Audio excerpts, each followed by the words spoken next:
La méditation, ça a l'air génial et dans la théorie, ça marche super bien. Mais dans la pratique, c'est beaucoup plus compliqué parce qu'on ne peut pas vraiment te montrer comment ne penser à rien. On ne peut pas te l'apprendre. Pourtant, il existe une solution que personne te vend, c'est gratuit et tu peux le faire partout. Et selon mon expérience, les résultats sont au moins équivalents à la méditation, voire meilleurs. Cette action simple, ça consiste à regarder un mur pendant 10 minutes. Avant de fermer la vidéo, laisse-moi te montrer pourquoi ça fonctionne et ce que ça m'a apporté. Ça fait 30 jours que je fais ça, entre 2 sessions de travail. Au début, comme tout le monde, j'arrivais pas à tenir longtemps, donc je faisais des sessions de 5 minutes, et puis plus ma patience a augmenté, et plus je connaissais les bienfaits, plus j'ai commencé à faire plusieurs sessions par jour, et à augmenter la durée de mes sessions jusqu'à monter jusqu'à 20 minutes. Suite à ça, ma productivité elle a augmenté de façon très concrète, et j'aurais jamais pensé qu'une action aussi ennuyeuse pourrait avoir autant de conséquences bénéfiques. Le problème que j'avais avec les yeux fermés quand je méditais, c'est qu'en fait, je me retrouvais seul dans mes pensées. Et du coup, forcément, mon cerveau, il commençait à vagabonder et je commençais à imaginer des scénarios parce que j'avais aucun élément sur lequel me concentrer, j'étais vraiment seul face à mes pensées. Là, avec le mur, c'est vraiment différent parce que tu as les yeux ouverts. Et du coup, tu vas avoir des petits éléments sur lesquels te concentrer. Attention, on est sur des éléments qui sont vraiment chiants, hein. Ça reste la couleur du mur, un défaut, une texture. Et en fait, c'est là qu'il est le juste milieu entre le fait d'avoir quelque chose à faire, du coup, qui occupe ton cerveau sans jamais l'épuiser, mais aussi le fait de n'être pas seul avec tes pensées et d'avoir une mini-attention focalisée sur quelque chose. C'est la zone idéale où tu n'es pas stimulé, mais à la fois, tu ne penses à rien et tu te reposes. Maintenant, on va voir pourquoi ça fonctionne à travers la science qu'il y a derrière l'ennui et tu vas voir que c'est assez solide. On s'intéresse aux études de Sandy Main, qui est une psychologue qui a fait énormément d'études sur le sujet de l'ennui et qui a mené de nombreuses expériences. Dans son expérience la plus connue, elle a mis en place 2 groupes. Le premier groupe devait effectuer des actions plus ou moins originales avec des tasses en plastique. Et le second, qui est le groupe test, elle leur a fait effectuer une tâche extrêmement chiante, donc recopier des numéros dans un annuaire, puis après, elle leur a fait effectuer la tâche créative. Et en fait, ça a montré que les personnes qui s'étaient ennuyées avant avaient été beaucoup plus productifs, beaucoup plus imaginatifs et beaucoup plus pertinents dans le fait de trouver de nouvelles utilisations aux coupes en plastique. Pour prouver que ça ne dépend pas exactement de l'activité et que du coup ce n'est pas une question de stimulation de la mémoire ou quoi que ce soit, elle leur a fait faire une deuxième action qui était après de trier des haricots et les résultats étaient exactement les mêmes. À travers ces 2 études, elle est arrivée à la même conclusion. Plus le cerveau s'ennuie, plus il va trouver de nouvelles façons de se stimuler en trouvant des nouveaux chemins, en empruntant de nouvelles connexions neuronales et en réfléchissant de façon beaucoup plus poussée pour créer de la stimulation par lui-même puisqu'il n'en a pas reçu. Tout ça, ça va nous amener à penser au vrai rôle d'une pause. À la base, une pause, c'est fait pour laisser son cerveau se reposer. Comment est-ce que tu veux avoir envie de travailler si ta pause est plus stimulante que ton travail?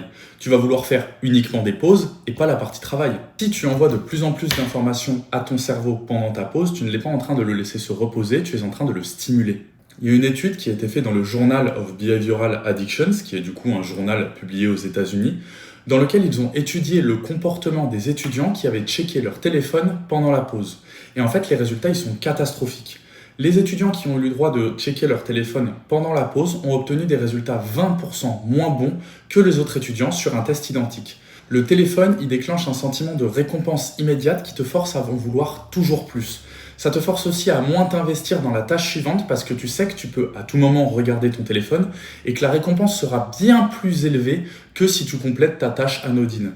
Et même une fois que tu as posé le téléphone, il reste là dans un coin de ta tête et du coup ça te consomme de la charge cognitive, le fait d'y penser et le fait de savoir qu'il est accessible et que tu as envie de le regarder. Quand tu fixes un mur, ton cerveau il applique quelque chose de spécial que les neuroscientifiques appellent le DMN ou le Default Neuronal Mode. C'est le réseau qui s'active quand tu n'es pas exactement focalisé sur le monde extérieur mais que ton cerveau reste actif en arrière-plan et continue de processer certaines informations. En fait, il est en train de faire exactement tout ce qu'il ne pouvait pas faire plus tôt puisqu'il était dans le feu de l'action et que tu n'eus cessé de lui envoyer des informations importantes qu'il devait traiter. C'est pour ça que tu as souvent des idées de génie quand tu es sous la douche et que du coup tu n'as rien à faire, aucune stimulation, ou alors quand tu marches dans la nature et que c'est là que tu te rappelles que tu as oublié tes clés.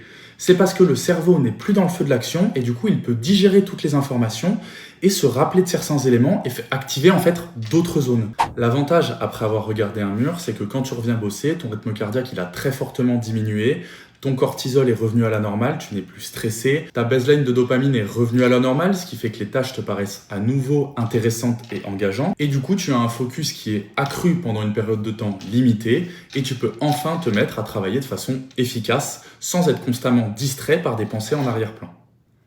Fixer un mur, ça recalibre ta norme et ton seuil de l'ennui. Les tâches qui te semblaient extrêmement chiantes sont maintenant accessibles et te génèrent assez de dopamine pour te faire passer au niveau de la baseline, puisque de base tu ne faisais rien et que du coup c'était extrêmement ennuyeux. Ce que je vous conseille, moi, c'est d'abuser de la méthode Pomodoro, qui consiste à travailler pendant 25 minutes, puis à prendre une pause de 5 à 10 minutes. Pendant cette pause de 5 à 10 minutes, allez regarder un mur, et vous verrez quand vous allez reprendre le travail, vous allez être beaucoup plus efficace pour la session suivante. Essayez de faire cela lorsque vous avez une tâche particulièrement chiante à faire, particulièrement répétitive, parce que c'est là que c'est plus efficace, puisque c'est là que l'écart entre les deux générations de dopamine est la plus élevée. Contrairement à la méditation qui nécessite un cadre très particulier pour pouvoir se mettre à méditer, puisque comme je le dis, on est seul dans sa tête et du coup il faut se concentrer pour ne pas laisser les pensées parasites nous influencer, donc on conseille d'avoir un cadre qui est particulièrement calme et sans aucune stimulation. Là normalement vous êtes capable de trouver des murs à peu près partout dans votre environnement, donc c'est très facile à mettre en place. Vous pouvez le faire plusieurs fois par jour, commencez par des sessions de 5 minutes, puis au fur et à mesure que vous vous améliorez et que vous verrez les effets positifs, vous aurez envie de prolonger la durée de vos sessions et d'en faire de plus en plus au cours de la journée. Si jamais tu veux aller plus loin sur ce sujet-là, j'ai créé une nouvelle vidéo qui se base sur les 3 méthodes scientifiques pour adopter une nouvelle habitude dans sa vie et que tu veux mettre en place cette habitude-là. Elle est hyper bien, elle se base sur un livre de Wendy Wood qui est une psychologue de renom. Je t'invite à aller la voir juste ici. Et si jamais tu as également envie de te lancer sur YouTube, j'ai également fait des vidéos sur le sujet, je documente tout mon process de A à Z pour me lancer sur cette plateforme.